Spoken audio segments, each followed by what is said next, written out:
Welcome everyone, and thank you for joining us for today's webinar, The Must-Dos for Securing Health Data Files, a Step-by-Step Approach. I'm Shay Mann, and I will be your moderator today. Today's webinar is in listen-only mode, so if you have any questions throughout the event, go ahead and submit those in the Q&A panel, and we will answer them during the Q&A session at the end of the presentation. This session will be recorded, and we will email you a link to the recorded version tomorrow. Joining us today is Mike Sheeran, Identity Governance Specialist here at SailPoint. And we also have David Redmond, Senior Consultant at Identropy. And with that, Mike, I know we have a lot to cover today, so I will pass it over to you to get us started. Thanks, Shay. And good afternoon or good morning to you folks out there. Appreciate everyone taking time out of your busy schedule to come in and learn a little bit about this topic around securing healthcare information and a step-by-step approach to uncovering that and managing it. So to start things off, I'd like to kick it off just by sharing some really important numbers that are out there right now. Some of these you may have already seen in the news, but I think it's important to put some context around the importance that's out there. The 29% of all breaches in 2017 involved healthcare data. 229 days. That's the average length that it takes to uncover a data breach. And then finally, 6 in 10 healthcare data breaches are the result of an authorized user, an insider who triggers a breach by accident or with some intent. The point here is that there's no healthcare organization out there that's safe from attacks. Almost daily, we're bombarded with more news of data breaches. Yet efforts to protect this health data while keeping reasonably accessible information to ensure that clinicians and others can do their jobs and continue just to lag behind the evolving threats that are out there. Everyone needs to do their job. There's threats that are happening, and that median in between to be able to detect that is very difficult to uncover. So today, much of the focus is around cybersecurity and how we want to keep unwanted intruders from accessing the IT network. But what happens when we get in, when they do get in, or what happens if the risk originates from the inside, perhaps you aren't really concerned about securing those systems or applications with an identity solution. But what happens is data migrates legitimately from these secure systems and applications into less secure files and less secure locations. So the reality is that data has a tendency to migrate from secure systems and applications into file stores. Gartner estimates that 80% of the world's data is stored in files that are not governed from an identity perspective.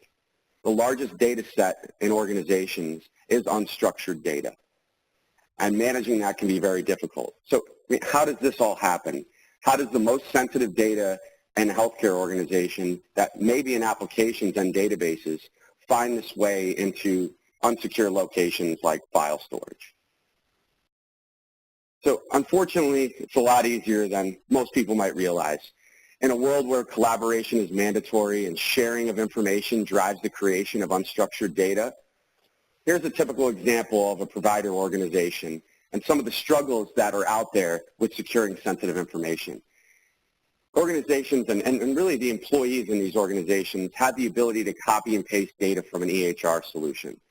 A clinician could be conducting a research study, and they may copy and paste medical administration information or flow sheet data from this EHR system into an application such as Word, PowerPoint, or Excel for tracking or just for reporting internally.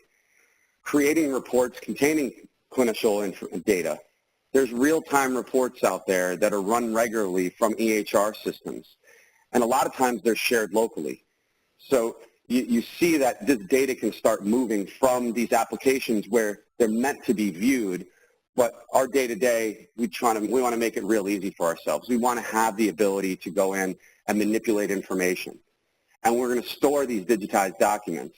Many organizations still have large amounts of paper that they must be scanned and linked to this EHR solution. But once they're scanned, documents can be exported in any number of ways. It could be to a PDF, to a file, into an email, for a variety of reasons. And the migration of data from these applications creates a lot of new challenges for healthcare organizations. So when you're looking at these different honeycombs that are out here, there's many different users, there's many different type of use cases within a healthcare organization. But one of the key challenges in almost every healthcare organization is finding data files and knowing where to look. By locating files just isn't sufficient enough. Given the sheer volume of data files that health organizations can have, they have to identify what files contain HIPAA-related content or other sensitive information. It could be medical records, it could be financial information, it could be something as simple as credit card data. But upon locating and classifying files, you have to be able to apply the proper controls and furthermore monitor the behavior of that access to avoid potential unintended exposure of this information. So I'm going to pass this over to Dave here to walk a little bit through why comprehensive approach is needed in identity governance for an entire environment where this data does reside and access is being granted to. Dave? Thanks, Mike.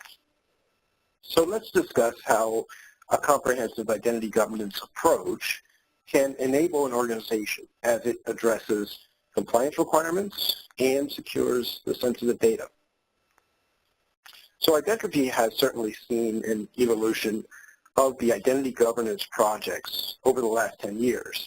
Traditionally, these projects were focused on managing access to structured data, applications, and directories, with the notion that it was giving them full protection. But through the normal course of business data, it gets extracted from these structured systems through reports, presentations, and other user-generated content. So while these structured systems remain important, a majority of business data is now stored across a variety of ungoverned file storage systems, both on-premise and in the cloud. This is resulting in a big problem. There is little to no control or visibility to where this data resides, what's in it, or what users are doing with it. With data driving businesses, so too must drive an organization's security processes. By extent, the identity governance processes also include data stored in files. Organizations can apply the same controls across the large set of unstructured data used by the business. Whether the data resides within applications or across various file servers or cloud storage systems, you can consistently address compliance requirements and secure data from threats. This comprehensive, integrated approach provides a more complete sphere of governance across applications and files in today's identity governance.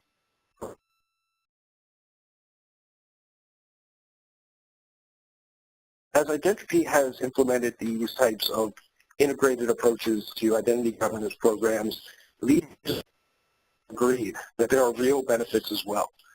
Gartner predicts that companies with integrated identity governance capabilities across applications and files will suffer 60% fewer breaches. And this is significantly up from their previous predictions that by 2019 organizations would suffer 30% fewer breaches. But now I'll turn it back over to Mike, and he can talk about SailPoint's comprehensive identity governance solution. Mike? Thanks, Dave. So wanted to put in context here, we talked a lot about identity governance and applications I know we're here to talk around the data, but data is residing in all these applications, whether it's in a structured or unstructured format. And to be able to synchronize identity governance processes, you need to do that across all applications and data. Whether those are stored in files, databases, you need to be able to enable the organization to do a number of key things here, which we have a lot of these listed here on the left side. You can now extend access requests, certifications, risk-based modeling to files, while also providing data classification, activity monitoring, and permissions analysis capabilities. You can expand the visibility into who has access to applications and files, whether those applications and files are located on-premise or in the cloud, and have the ability to centralize how you grant and revoke access. standardizing processes across the board here. So you want to be able to reduce that complexity of access controls and the governance processes. This holistic strategy still allows a business to be more collaborative, but also provides better protection to the organization. So next I'm going to walk you through a step-by-step approach to best secure sensitive data that's out there. The main piece of sensitive data that we're looking at in healthcare organizations are those medical records. That's HIPAA data. We have auditors coming in. They want to know that everything's secure. But when it comes to unstructured data, it's very undefined. You need to be able to find and inventory where this data is located. Hey, I know our EHR solution has medical records information. I know that this research application over here has a lot of sensitive medical information in it. But you can't properly protect that data if you don't know where it is. So if it's on the file system, we don't know what folder it's in. We don't know what share it's on. We don't know what SharePoint site's it in. Is it out in Office 365? We may know it's there, and I'm 100% sure that there's medical information out there in all these different areas, in all different formats, but you have to be able to classify that data to provide a better understanding of the level of sensitivity. And just knowing that's one thing. We know where it is, but we also need to understand who has access to this information. Where is access overexposed? And we need to be monitoring who's using their access to touch these files and do that in real time. So there's a number of ways that you can go out and discover where sensitive data is.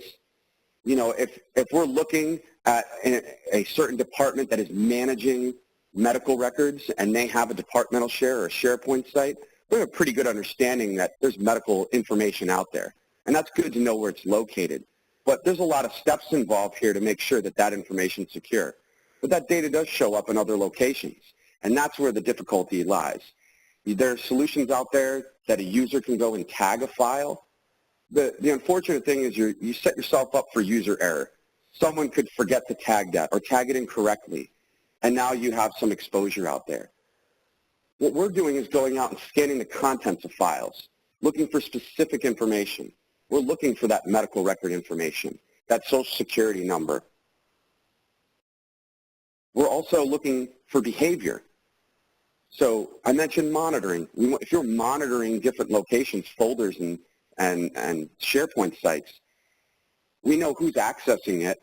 We have a pretty good idea of what data is out there. Like I mentioned, those folks that handle medical records, if we notice that 100% of the people are touching this one folder or this SharePoint site, we can make a pretty good guess that there's sensitive information in there, and we need to govern the access to that and secure that location.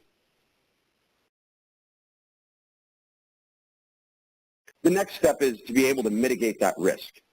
So you want to have single permission paths out there to get rid of nesting, to provide a defined path for resources access. So just understanding where sensitive data is one thing, but being able to understand who has access to it really helps understand where your risk is. You want to remediate those high-risk containers and get to the least privilege model. Where's their access happening that shouldn't be happening, and let's go and reduce our risk. Let's make sure that the right people have the right access. You want to avoid time-consuming and cumbersome activities about going out and finding out who this access is. You want to have that up-to-date information all the time. I need to know at every point in time where someone has access to, where our sensitive data is, who's touching that information, and have the forensic tools available to be able to understand potential violations and be able to do that forensic analysis quickly and easily.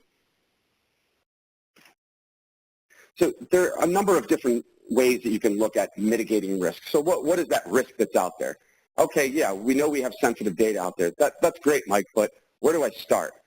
Well, there's a lot of issues that you run into from a permission standpoint. It's great to know where the data is, but if the whole organization has access to it, it really doesn't matter because the data is located there and everyone can touch it. Open access, we're talking around the everyone group, domain users, an entire location or hospital. You know, groups that have a sizable portion of access, a large group of individuals that can access these locations. When you look at permission sprawl, multiple paths for indicating where people have access. People have multiple accounts.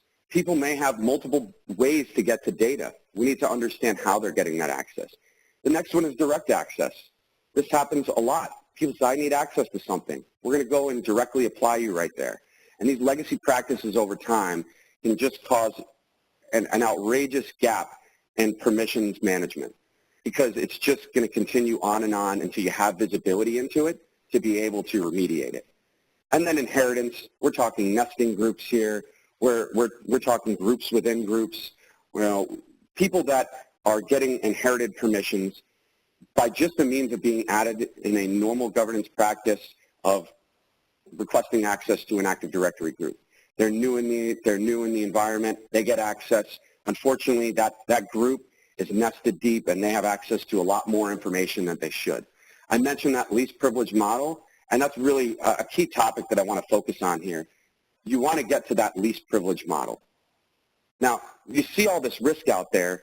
You first need to gain the visibility into the effective access, and you need that all through a single view. So when I look at a resource or I look at a SharePoint site, it's great to know what groups have access, but I really want to know is who are the list of people that can access, who are they, so I need identity context, what type of permissions do they have, how are they getting that access. I need that visibility first before I can go and address these risky permissions. And then identify and remediate the overexposed access to sensitive data. See where those open shares are. See where those multiple SharePoint sites that large departments have access to. You can report and remediate on unused entitlements by cross-checking effective access with the activity monitoring. We see that all these people have access, but are they using that access? Have they ever touched a file over here? Have they ever done any event in this location? That least privilege model again. Should they have that access? And then ensure access management for data files is aligned with the best practices across the organization. Every organization strives for that least privilege model. You want to make sure that people have the right access to the right information to be able to do their job. So one way to combat a lot of this nesting and issues that are out there, you go and you see, and I'm sure some folks on the line have probably done this before, you can go to a file, you can right-click on properties, and you can see which groups are there, and that's going back to that effective access. So if someone asks, well, who has access over here? Well, I'm just seeing the groups. I don't know if there's any nesting. This can turn into an archaeology project. You're going out and you're creating spreadsheets with the groups, and you're trying to create these lists. You need to be able to visualize that. So if I take a person out of this group, do I really know what else they're going to lose access to? That's very unclear. And I don't exactly know where this access is going to give someone. So if I go and grant someone to a group, do I know exactly where they're going to get access? We just go through the practice of, because they're in this department or because they have this role, I'm going to make this person look like this other person. But going back to this, the legacy permissions and access management, you don't really know what people are getting access to. You're just trying to get them the access they need to do their job. You have to have the visibility to understand that security is at paramount in this. And then really on the groups overloading, and I'm sure we see this all the time, we had a problem. We got way too many Active Directory groups. We have groups that are 300, 3,000 people, and we're just putting them in there because we know this group gives access over there. This can be very difficult to manage just because, again, if there's one nesting out there, now you're granting someone access to information that they probably shouldn't have access to. So what we have is a really important approach here. Because if you think about it, if we understand what's out there, we understand who has access, we want to make sure that that access is proper and then be able to do that over time. So when someone needs access to something, we know exactly how they're getting that access. We can provide one permission path per user to get to this information. You understand when you have this permission path, this is a resource-based permission, that they understand the effects that will happen when you give this person access. If I put someone in the HR read-write group, I know that they have access to the HR departmental share with read-write permissions. You can automate fulfillment with this confidently. You have the ability to say, hey, I know exactly where they're going. If they give them access here, they have access to this location. I can manage that. You can keep these general 80 groups, but now you have more defined access. So when you're doing reviews, or you're doing an access request, or you had a data breach and you have to understand how people got access. Here, this person approved this access and they have access to this location. You need to have that visibility out there, and providing one permission path is extremely important. The next step here is establishing data ownership, because we have these large, complex environments with a lot of data, a lot of people have access, and generally IT's stuck with the one making the decision around who should have access here. I don't know what data this is. I guess because other people have access here, I can give them that access. The reality is the onus should be on the business and the folks that are using that data or managing that data to be able to make decisions around it. So we're going to go out and monitor the usage activity by users. We're going to understand who is using this data to determine who's responsible for it. And ask those individuals through an election campaign who should be the owner, who should be the person making those decisions, and get them involved in the access decision-making process. And then you want to be able to empower the organization to be more accountable when it comes to security and less on IT. We're seeing more and more people have to take security quizzes, they have to do training. Well, part of that is data ownership. You know, as someone that's an IT administrator doesn't know who should have access to the payroll SharePoint site, but the head of payroll, or maybe the CFO, or someone in that like position, should be the one making those decisions, and they should be involved in that process. A lot of times it's difficult to understand who that data owner is. So you would say, okay, that's great, so what do I do? Just go and call everyone and figure out who owns what? That's an extremely cumbersome process. When you look at data ownership, choosing the right person is very difficult. We might look at, all right, who's the most active person in this environment, or in this folder, in this SharePoint site? I don't know. And if I do know, are they the data owner? Generally, the person doing the most activity isn't someone that manages it or should be making decisions there. They're generally someone that works for someone that was making those decisions. So we provide the ability to have a data owner election campaign. We send out an electronic ballot to those most active users and have them tell us who is the data owner. They can cast their vote. They could write in a vote. They could say, I don't know. But it's an automated process that is seeing wild success. And as you can see here in the lower right corner, you're getting the most accurate results. You're getting them to tell you. And then you're putting folks in charge of that information and having them give you the ability, giving them the ability to make decisions around access. And then we're getting to compliance when it comes to this. There's many regulations out there, not just in healthcare, that requires you to periodically look at access and provide a stamp of approval that this access is proper. But if you don't have policies in place, you can't enforce them. So being able to say these people in these departments shouldn't have access to this information, and if by some reason they do access that information, we want to know about it in real time. And maybe we need that resource to have its access reviewed, because a janitor is opening up medical record information if they, for some reason, have a laptop. But being able to, when you look at medical record information, part of HIPAA compliance and high trust is you have to understand where that information is. So you're going to identify that. That's one step in the process. When you have the process of now we know where it is, you need to be able to quickly respond to audits. So I need to know, where is, an auditor says, where is your medical record information housed in your environment, in these applications? It's also located on these servers in these locations. These are the people that have access to this information. And then you have to be able to automate access reviews. You're doing access reviews for applications anyway. This EMR solution, whatever it may be, you're going to have to be able to have those periodic reviews of who has access in there, the types of permissions, is this proper, do they need to be removed? You have to be able to do that for medical records information that's sitting out in unstructured data. And now you understand where it is, who has access. You have a data owner that can go through that. You're not doing it through spreadsheets. You have an automated process through our solution to be able to do that. And then reporting, just in general, being able to go and gather this report. Where is this type of, where are credit card information that's out there? Or maybe it's, how did this person get access to this data? Or a data breach. What happened? How did this information get out? I have that life cycle of how this account got access, who granted them that access, what they've done over that time span, where there were violations out there that maybe we missed, maybe we had a policy that we should have implemented that now we see we can implement, and being able to get these reports in the hands of the right people when they need them.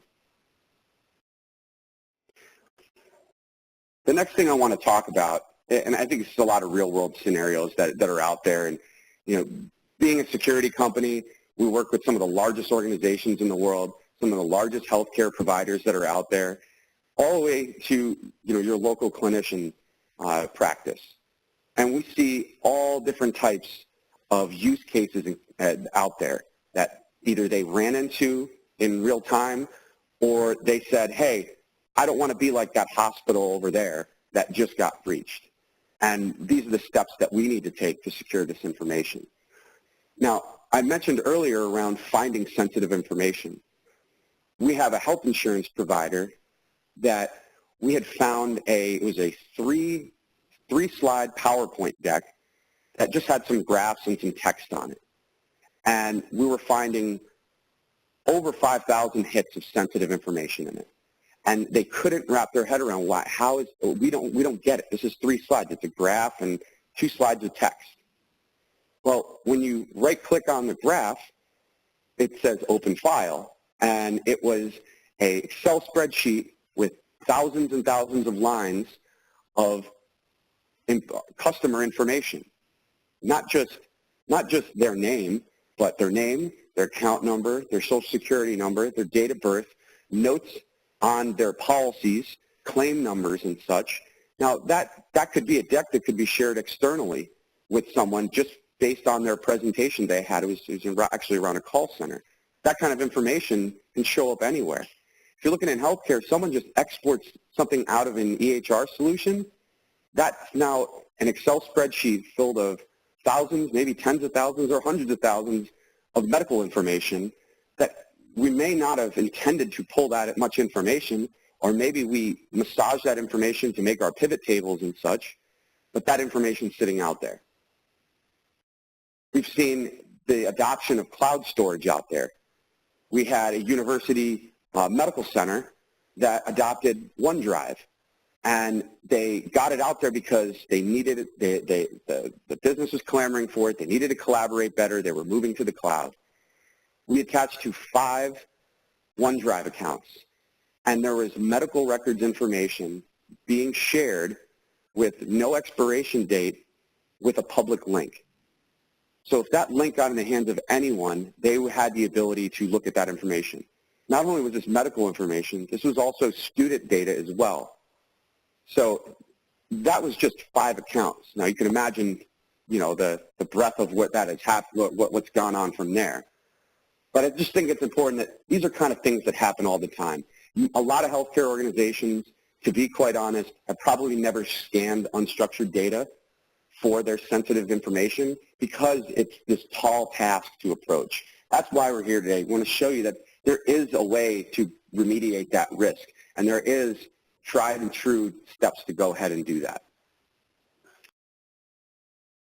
So to be able to address identity governance initiatives, the solution that I'm speaking about is Security IQ. It can address a wide range of identity governance initiatives to ultimately make your data more secure.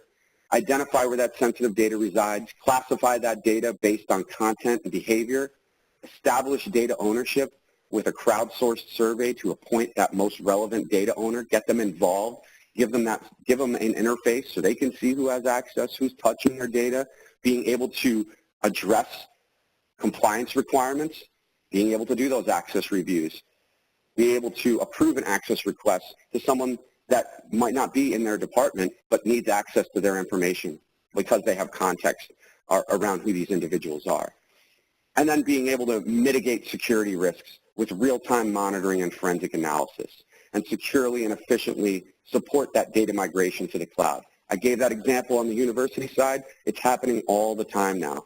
If you have garbage right now, you're going to move garbage to the cloud and you're going to deal with the same problems, except now you're extending the capabilities of external sharing.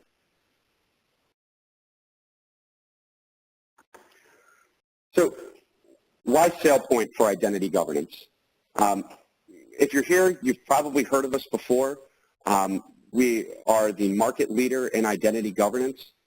You know, our market leadership is just one of the main reasons why organizations choose SailPoint. You know, we've been positioned as a leader with all the major analysts year over year. Recently, just in Forrester, if you want to check out the new Forrester report, again, we were painted as the clear leader in the space. There is no other competitor out there, no other solution that can match our data coverage, especially when it comes to cloud-based storage. Now, our comprehensive approach is enabling organizations to govern access across all applications and data stored in files, which there is no other solution out there that can match that. And our solution is empowering business users to manage and govern that data that they own, and not simply just a technical solution to address some of these risks. I mentioned a number of those steps. And yeah, there are point solutions, there are scripts, there are things you can do to get that information, but you need the full gamut of abilities to be able to get from this risky unknown into a secure, comprehensive view of access in an environment.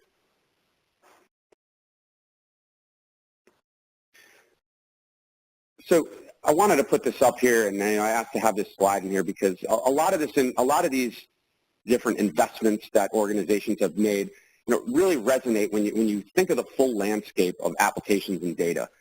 You know, this master list of what we have out there, and you want to be able to leverage those investments.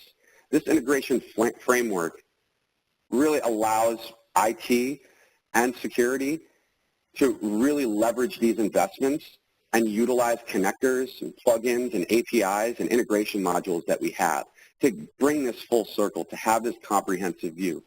The Identity Governance Suite provides a wide range of out-of-the-box connectors of all these major platforms, databases, directories, file storage, mainframe, and even common enterprise business applications. Some of them, and this isn't the end-all be-all here, these are just the typical big applications that our organization sees, and we have a laundry list of connectors that we have to a number of different applications. Especially on the healthcare side, you can think of any EHR solution that's out there. We have a healthcare development team that specifically focuses on connectors to typical healthcare applications that need to be integrated for an identity solution. So this extensive set of connectors, along with the plugins and APIs, help manage the links between users, applications, and data seamlessly with these existing IT investments. So you have a central place. So when I look up any identity, what does this identity have access to? And this wheel here provides that visibility. They have this permission over here. They have access to this application over there. But also they have access to HIPAA data. And where is that HIPAA data? It's located over there. It's providing this full view into this access. Now, when we go and talk around unstructured data, there's a lot of different repositories where this information can show up. You know, if you think of applications, it generally has a structured database behind it. When you look at unstructured data, typical that we see out there, Windows file servers, you know, a lot of folks are trying to move off of that and get into these new NAS devices that we have out there. There's probably a lot of investments in NetApp that's out there. We're seeing a lot of EMC Isilon. These are large storage devices that contain a lot of data and is being managed by the access and the compliance around that is very difficult to manage. All this data is growing at an extremely rapid rate. SharePoint is a perfect example. IT is generally giving a department, hey, I'm going to give you ownership of this site. And then they're building sites off of that, and IT's out of the picture and who should have access there. No one's ever going and saying, we need to remove your access to the SharePoint site. Well, this project's been over for years. No one's even touching this information, but there's sensitive data that's out there. If you go all the way to the far right, cloud storage, I mentioned around OneDrive. The same issues lie with the Google Suite, with Google Drive, Dropbox, and Box. being able to get full visibility across all these is extremely important. When you look at Exchange, we're talking about mailbox access. Who has access to whose mailbox? Are people sending emails on behalf of others? Are there admin changes happening? And then in Active Directory, which is really the central focus of a lot of access out there, whether it's creating AD groups, whether it's changing group permissions, policies. We want to be able to monitor that in real time. Someone gets added to the domain admins group at 2 o'clock in the morning. I need our Splunk solution to know about that, or ArcSight, or what have you. So I appreciate everyone's time in going through that step-by-step approach. But I want to pass this over to David, because Identropy is one of our top partners and really has a great offering around what we do for Security IQ. And Dave, if you could expand on that a little bit, I'd appreciate it. Yeah, thanks again, Mike. What we want to know is that as a premier partner of SailPoint, Identropy is here to help. That was presented in this webinar has helped you understand the importance of security for your unstructured data and how SailPoint's Security IQ product can improve your security posture through identity management for files. Identropy's unstructured data security assessment is a simple, effective way to evaluate SailPoint's Security IQ solution in your environment. An engineer, install Security IQ, attach it to Active Directory and an unstructured data target, and in just a few days give you visibility into your production data security and show you how Security IQ can bring immediate value. We'll follow up after this webinar with everyone registered to see if this offering is of interest to you. But I'll hand it back to Shay now to answer any questions that were submitted in the chat window during the presentation. Shay? Thanks, David. Yeah, so just a friendly reminder, if you have a question, go ahead and type that into your Q&A panel, and we'll answer a few here now in the allotted time. So let's jump on in with our first question. Let's see, how does this differ from a data loss prevention tool? That's a good question. That is a really good question, because we hear this coming up a lot. You know, we want to make sure that this data isn't getting out.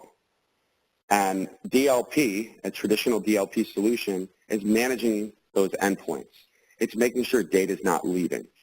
And a lot of that is done as that data is in motion. Now, when you think about it leaving the organization, it could be an outsider coming in trying to get that information, or it could be an insider sending that information out. But if you kind of look at it as they're the goalie, right? Now, when you think about unstructured data, and what we're talking about here is data at rest, and what I've been mentioning before, you have to understand where that data is, but also who has access to it internally. Because just because if I'm a janitor, I shouldn't be looking at medical records information. A DLP solution is not going to be able to help you there. But they're very complementary if you think about it. So if on unstructured data, if we identify this information that's out there, we can share that with the DLP solution and say, hey, watch this information, watch these files. No one should be attaching these to an email. No one should be printing this information out. We're providing more context out there. And from policy standpoint, should this information be leaving? Well, hey, if this is a person that's sending it to a patient, yeah, that's okay, because this person's role, they should be sending these type of files. But you need more identity context to have this kind of information. So I wouldn't look at it as, hey, if we have DLP, we're set. DLP is one piece of the puzzle, like I had mentioned before on that wheel. You have Active Directory, you have ITSM, you have security incident and event management. Security IQ and identity governance all play a key role in this full security practice. Thank you, Mike. Okay, our next question. If we already have a solution for governing access to applications, how would you recommend extending it to data files? Can your solution integrate? Good question. So if you think about it from an application standpoint, most healthcare organizations and most commercial organizations in general, and state and local and federal organizations, have processes for governing access to applications. We're provisioning accounts, we are reviewing access, but ideally we're centralizing that. Now, when it comes to, and as I kind of mentioned before around these large Active Directory groups, well, if I don't have any context around the unstructured data and couple that with identity information, I'm only getting half of the puzzle. So being able to extend this, so to answer the question, yes, we do integrate. We can extend those capabilities, those governance practices that you do for applications to unstructured data. What I mean by that is because we have visibility out there where sensitive data is, the people that should have access, we're monitoring that, which is key, but we have this visibility to be able to now govern it. I have a data owner that's going to be able to review access to this container where we have to do that, where we have to do reviews for high trust or HIPAA or for PCI or an access request. We know who this person is based on their identity information. They're requesting access to data based on their role. Maybe there's a violation, maybe there's additional approvals. When it comes to unstructured data, it's so easy to just throw someone in a group because we know, hey, well, yeah, they'll get access over here because that group has access. Providing the full visibility to understand your risk across the board is key. But also, kind of going back to the thing that I mentioned with the wheel, is that being able to go and look at a user and see what they have access to across the environment through a single interface and centralize all that is so valuable because of these disparate solutions and disparate practices. It's extremely important to be able to do that. Thank you, Mike. Okay, I think we have time for one more question. So here we go. In terms of best practices, where is the best place for an organization to start, with applications or with data files?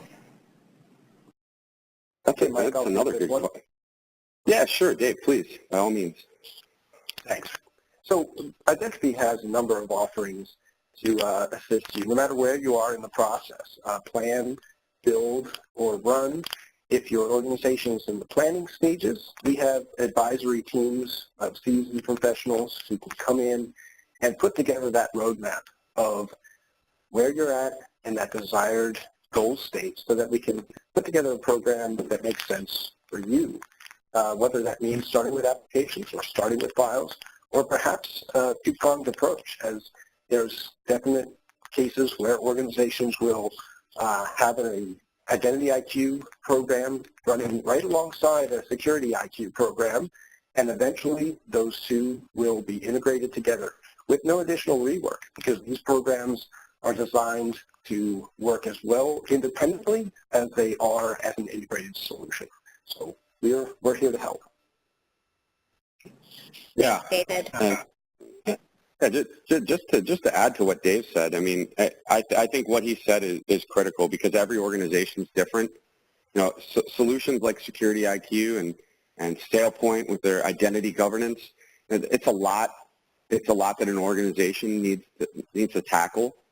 And having folks like Identropy with years and years of success implementing these types of solutions out there and being able to plan this properly and being able to understand your organization and be able to build this practice for you is extremely valuable. And I would definitely recommend going and inquiring with them about this because they really have a lot of successful deployments, successful experience out there. Great, thank you. Okay, that wraps up our time for questions for today. Keep an eye out for an email from us tomorrow. That will include a recording of today's webinar, and we will also be including a complimentary solution brief titled The Blueprint for Securing HIPAA-Related Data. Really good information in there if you want to dive deeper. And if you'd like to learn more, go ahead and contact us using the information on your screen, and we will get you in touch with an identity expert. Mike and David, thank you for your presentation today. Thank you for everyone who joined us, and we hope you have a great rest of your day.